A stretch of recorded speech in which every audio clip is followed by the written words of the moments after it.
नमस्कार दोस्तों, target with PS Parihar channel में आपका स्वागत है। आज है दशहरा। सभी विद्यार्थियों को दशहरे के पावन पर्व की हार्दिक शुभकामनाएं। तो आइए शुरू करते हैं और देख लेते हैं कि आज के समाचार पत्रों में ऐसी कौन कौन सी सूचनाएं हैं।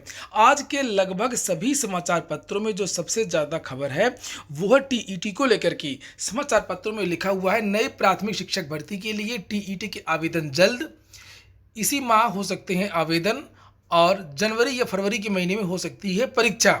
ये देखिए यहाँ पर लिखा है कि नए साल में यूपी टीईटी कराने की तैयारी, सरकार का भर्तियों पर है जोर। योगी सरकार का भर्तियां कराने पर विशेष जोर है। प्राथमिक स्कूलों में नई शिक्षक भर्ती के लिए यूपी टीईटी जरूरी है। वैसे भी परीक्षा नियामक प्राधिकारी कार्यालय वर्ष में एक बार परीक्षा का आयोजन कराता रहा है और इस बार कोरोना संक्रमण की वजह से विलंब हुआ है। प्रस्ताव में दिसंबर अंत तक परीक्षा कराने की योजना थी। पहले अफसरों ने इस पर गौर नहीं किया, इसलिए परीक्षा अब जनवरी या फरवरी के महीने में हो सकती है। तो मैंने इसके बारे में बहुत सारे वीडियोस बनाए थे और आप लोगों को बताया था कि शासन को प्रस्ताव बना करके भेज दिया गया है और ये जो परीक्षा है आप लोगों की वो जनवरी के महीने में हो सकती है। दोस्तों, आगे बढ़ने से पहले एक बात और, अगर आपने इस चैनल को अभी तक सब्सक्राइब नहीं किया है तो पहले आप लोग इसे सब्सक्राइब कर लें और जो मित्र पहले ही सब्सक्राइब कर चुके हैं वो लोग इस वीडियो को जल्दी से लाइक और शेयर कर दें। दोस्तों, यहाँ पर लिखा हुआ है, वही समाचार है और वही न्यूज़ है कि शिक्षक बनने की तैयारी कर रहे प्रतियोगियों के लिए खुशखबरी, जल्द जारी हो सकता है यूपी टीईटी का आदेश। और नीचे लिखा है कि उत्तर प्रदेश प्राथमिक स्कूलों में शिक्षक बनने की तैयारी कर रहे प्रतियोगियों के लिए खुशखबरी है। उत्तर प्रदेश शिक्षक पात्रता परीक्षा यूपी टीईटी 2020 कराने का आदेश जल्द जारी होने के संकेत हैं। परीक्षा नियामक प्राधिकारी कार्यालय प्रयागराज इसका प्रस्ताव काफी पहले भेज चुका है और शासन से आदेश मिलने का इंतजार किया जा रहा है। इस साल की परीक्षा नए साल के शुरुआती महीने में हो सकती है। शासनादेश जारी होते ही ऑनलाइन आवेदन आदि की प्रक्रिया अगले माह शुरू होगी। उत्तर प्रदेश योगी सरकार का भर्तियां कराने पर विशेष जोर है। प्राथमिक स्कूलों में नई शिक्षक भर्ती के लिए यूपी टीईटी जरूरी है। वैसे भी परीक्षा नियामक प्राधिकारी कार्यालय वर्ष में एक बार इस परीक्षा का आयोजन करता आ रहा है और इस बार कोरोना संक्रमण की वजह से परीक्षा का प्रस्ताव भेजने में विलंब हुआ।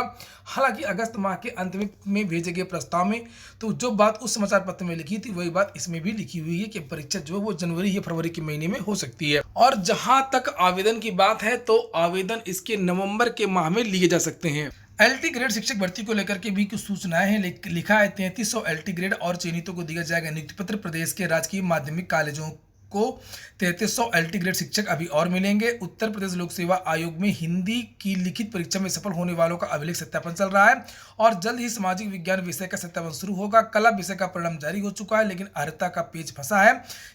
तो और यहाँ पर यह भी लिखा हुआ है कि 3520 पद एलटी ग्रेड के खाली हैं। एलटी ग्रेड भर्ती में योग्य अभ्यर्थी न मिलने के कारण 3520 पद खाली रह गए हैं।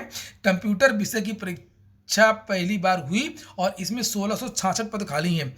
इसी प्रकार अंग्रेजी, विज्ञान, गणित, कला, शारीरिक शिक्षा जैसे विषयों में सैकड़ों पद खाली हैं। असफल अभ्यर्थी अब खाली पदों पर जल्दी भर्ती चाहते हैं। अगली सूचना है उत्तर प्रदेश लोक सेवा आयोग की। लिखा, स्केलिंग पर नहीं मिला जवाब, छात्रों ने निकाला कैंडल मार्च। लोक सेवा आयोग से अभ्यर्थी लगातार पूछ रहे हैं कि बताइए पीसीएस 2018 में स्केलिंग हुई है या नहीं हुई है, तो इसका लोक सेवा आयोग कोई भी जवाब नहीं दे रहा है। उसी के क्रम में विद्यार्थियों ने ये प्रदर्शन किया है और ये मार्च निकाला है।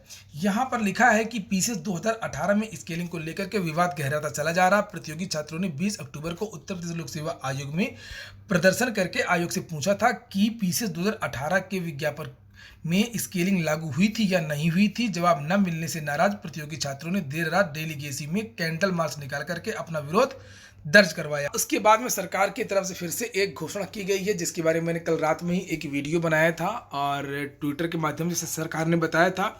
आज समाचार के माध्यम से सरकार बता रही है कि प्रदेश में अब तक 22 लाख नए रोजगार का सृजन। अपर मुख्य सचिव सूचना नवनीत सहगल ने कहा कि राज्य सरकार मिशन रोजगार पर काम कर रही है। प्रदेश में अब तक 22 लाख नए रोजगार सृजित हुए हैं और उन्होंने कहा कि प्रधानमंत्री 27 अक्टूबर को प्रदेश के करीब 3 लाख पटरी दुकानदारों को कर्ज बांटेंगे। सरकारी नौकरियों के लिए विशेष अभियान। कौन सा अभियान चला भाई, कौन सा विज्ञापन आ गया है? नीचे लिखा कि उन्होंने शनिवार को लोक भवन में पत्रकारों से बातचीत में कहा है कि सरकारी नौकरियों में विशेष अभियान चलाया जा रहा है। आयोग के साथ बैठक करके भर्ती की प्रक्रिया को तेज किया जा रहा है। पारदर्शिता व नियमानुसार भर्ती हो, इसका पालन कराया जा रहा है और औद्योगिक गतिविधियां तेजी से चल रही हैं। तो सरकार की तरफ से ये कहा जा रहा है कि जो भर्तियां हैं, उस भर्ती प्रक्रिया है उस पर अब तेजी आएगी और जितने भी आयोग हैं, उनके अधिकारी हैं, सभी को आदेश दिए गए हैं।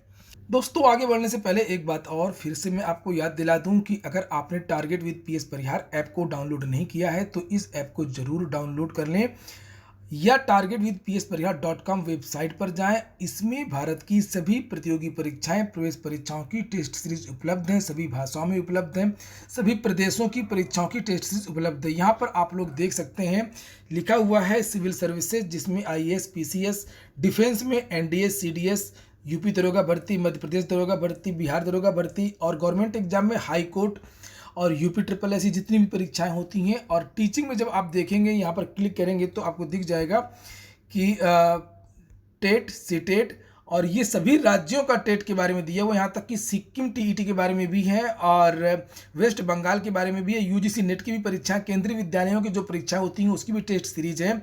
तो आप लोग टेस्ट सीरीज में भाग लेकर के अपनी रैंक देख सकते हैं और अपनी तैयारी पूरी कर सकते हैं। पेपर का पैटर्न वही रखा गया है जिस तरीके से परीक्षाएं होती हैं।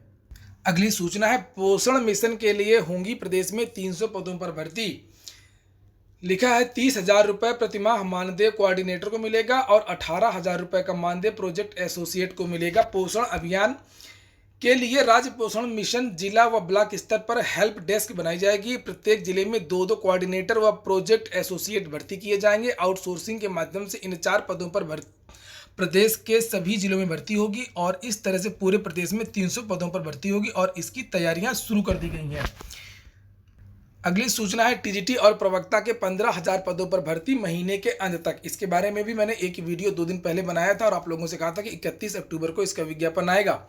नीचे लिखा है कि प्रदेश के सहायता प्राप्त माध्यमिक विद्यालयों के लिए नई शिक्षक भर्ती की घोषणा जल्द होने वाली है। चयन बोर्ड की ओर से अभ्यर्थियों की सुविधा के लिए ऑनलाइन आवेदन लिए जाएंगे। टीजीटी व प्रवक्ता के लगभग 15,000 पदों पर ऑनलाइन आवेदन की प्रक्रिया इसी महीने के अंत तक शुरू हो जाएगी। चयन बोर्ड को भेजे गए अधियाचन में खाली 15,000 पदों का DIOS व JD के माध्यम से सत्यापन भी पूरा कराया जा चुका है और बीएड बेरोजगारों को 2016 के बाद से शिक्षक भर्ती के लिए पदों का इंतजार है। 4 वर्ष बाद शुरू हो रही टीजीटी प्रवक्ता भर्ती को विवाद से बचाने के लिए चयन बोर्ड ने टीजीटी कला सहित दूसरे अन्य विषयों की अर्हता में बदलाव नहीं करने का फैसला किया है।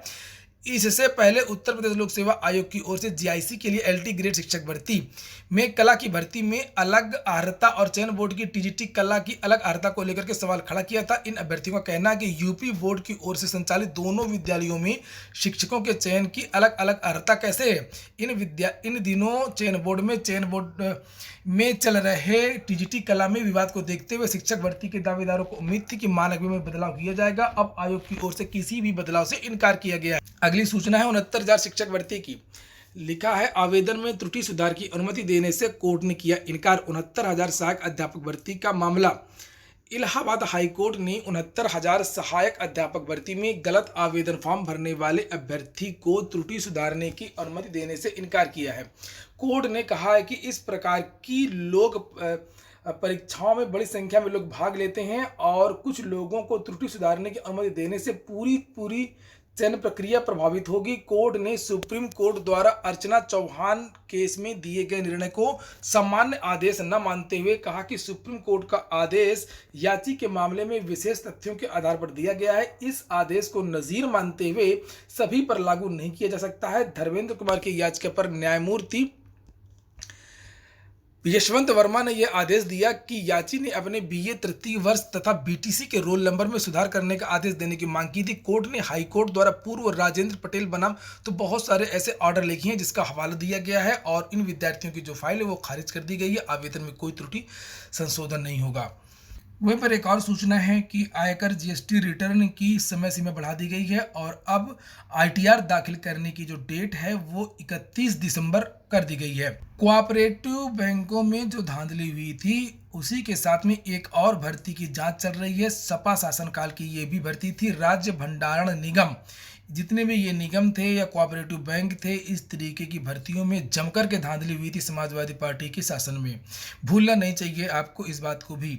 नीचे लिखा है कि सपा शासनकाल में हुए बहुचर्चित कोऑपरेटिव बैंक नियुक्ति घोटाले में मुख्यमंत्री योगी आदित्यनाथ की मंजूरी मिलने के बाद विशेष अनुसंधान दल एसआईटी अब सोमवार को आरोपित अधिकारियों के विरुद्ध एफआईआर दर्ज कर सकती है। इसके साथ ही एसआईटी ने उत्तर प्रदेश राज्य भंडार निगम व सहकारी संस्थागत सेवा मंडल के जरिए की गई भर्तियों में भी धांधली के कई अहम साक्ष्य जुटा लिए हैं और एसआईटी इन भर्तियों में गड़बड़ी की जांच पहले से ही कर रही थी।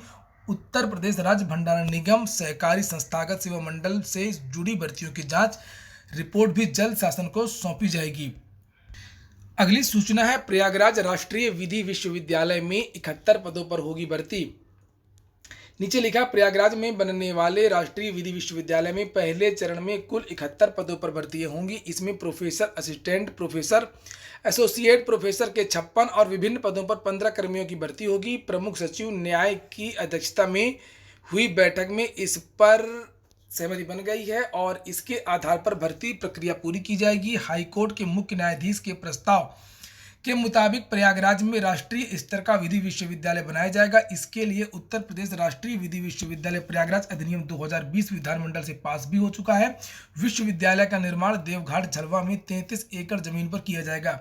यही प्रश्न पीसीएस में आया था। नीचे लिखा, हाईकोर्ट को अब तक